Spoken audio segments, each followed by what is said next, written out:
Techniquement, comment peut-on créer une instance d'exécuteur ou d'exécuteur service? Première remarque, exécuteur et exécuteur service, ce sont des interfaces.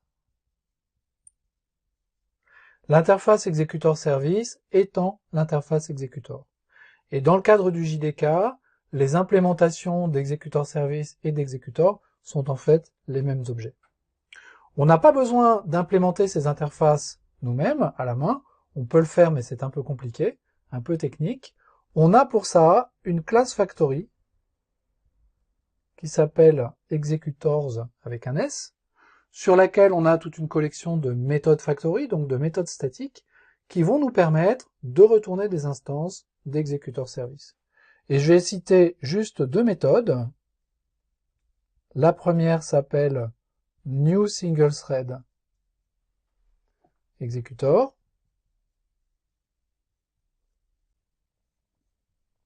Et la deuxième s'appelle new fixed thread pool executor, à laquelle on peut passer un nombre en paramètres et qui va créer une réserve de thread, donc un thread pool de taille, en l'occurrence 4, si on lui passe 4. Ce sont les deux méthodes factory que l'on va utiliser préférentiellement dans les exemples, et c'est celles qui sont probablement les plus utilisées. Il y en a de nombreuses autres, dont des réserves de thread qui peuvent créer des threads à la demande, des réserves de thread avec des comportements particuliers qui peuvent exécuter des tâches à des dates particulières dans le futur ou avec des intervalles de temps. On ne va pas rentrer dans ces détails-là. Donc, ces deux méthodes-là permettent de créer des exécuteurs service. Comment est-ce qu'on peut choisir la taille d'un exécuteur? En fait, ça dépend de deux paramètres. Premièrement, ce que font les threads.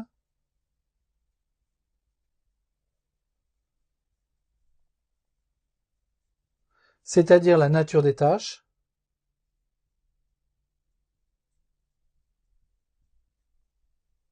Et deuxièmement, du nombre de cœurs que l'on a dans notre CPU ou dans les CPU de notre carte mère. Si on a des threads qui font essentiellement des traitements de calcul, c'est-à-dire des traitements qui ne sortent pas de la mémoire, on va essayer de régler le nombre de threads de notre réserve sur le nombre de cœurs du CPU.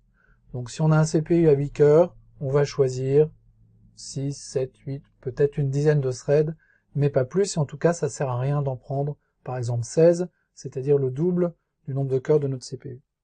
En revanche, si on a des threads qui font des opérations d'entrée-sortie, donc typiquement lecture-écriture sur le disque ou sur le réseau, à ce moment-là, nos threads vont peu utiliser le CPU parce qu'ils vont passer leur temps à attendre.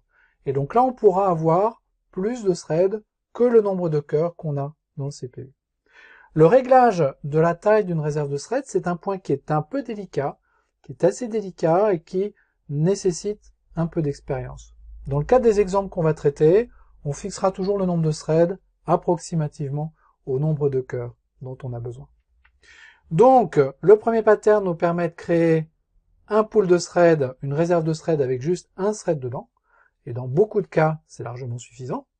Et le deuxième nous permet de créer une réserve de threads de taille fixe avec, dès le démarrage, en l'occurrence, 4 threads.